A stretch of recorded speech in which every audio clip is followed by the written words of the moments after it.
Luke chapter 7, verse 16 reads, "And there came a fear on all, and they glorified God, saying that a great prophet is risen up among us, that God hath visited his people."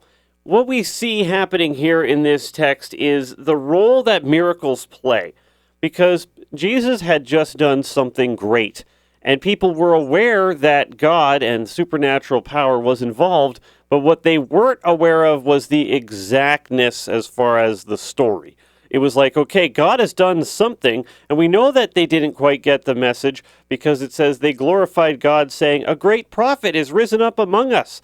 They associated Jesus with as being a great prophet. You don't see them saying, this is the Son of God, this is God incarnate, this is the second person of the Trinity here to die for our sins. You see them saying, "A great prophet is risen up among us. God hath visited his peoples." They knew God was involved. We see that looking from verse 11 and then making our way down, where it says, "And it came to pass the day after that he," this of course being Jesus, "went into a city called Nain. And many of his disciples went with him, and much people. Now when he came nigh to the gate of the city, behold, there was a dead man carried out, the only son of his mother. She was a widow, and much people of the city was with her.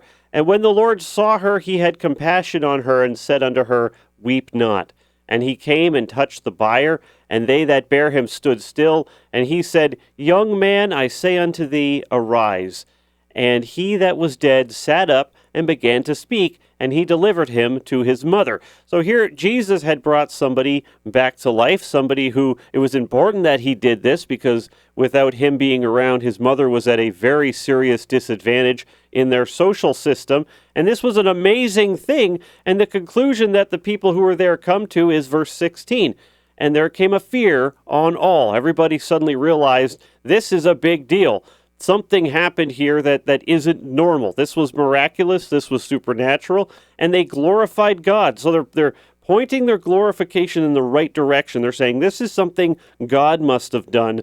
But the next phrase is difficult, that a great prophet is risen up among us, and that God hath visited his people. It's okay.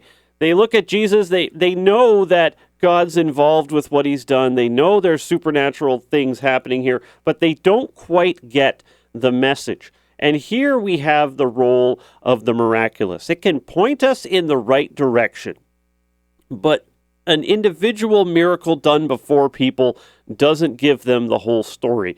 Doing great things like this was an indicator of who God was, but it was not the full story.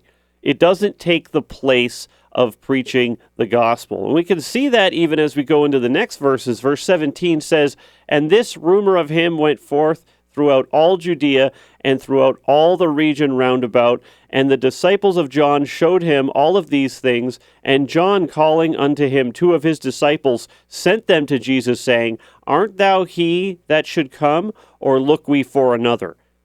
Despite all the miracles that were happening, John the Baptist became uncertain of something he was very certain of before. When John the Baptist had baptized Jesus, he was very clear about who Jesus was. He was absolutely certain. He made a very public proclamation to Jesus Christ being the Messiah, and yet here he is now in a position where he's not sure, where he has doubts, where he's wondering, because John the Baptist was just a human being like you and me. He had the same sort of sinful challenges. He had the same human difficulties, and he really had his challenges in this case, despite the miracles. And I like how Jesus responds in verse 21 and 22.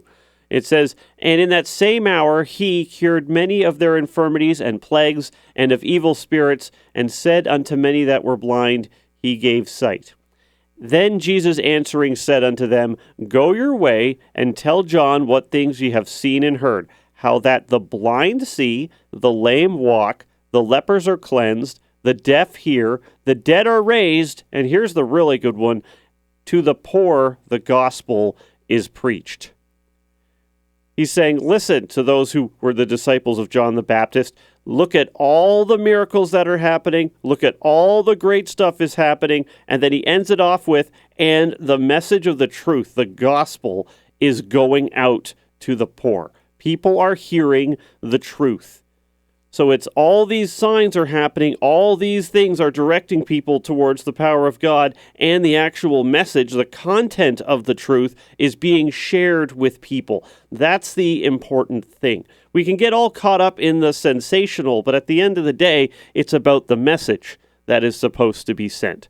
It's about showing people the truth, and we can do that through the scriptures. Here's the truth. Here is what you need to know in order to get yourself on the right path. Here is where you and I fall before God. Here is who God is. Here is what God did for us. And here is how we can become part of that and take advantage of that and be free from the consequences of sin. That is the really important thing, because people love to experience the sensational. People are attracted to these kind of things, and that's something that Satan's going to take advantage of if you read the book of Revelation and you see how so many people are fooled by the Antichrist, and that's quite a study to look into.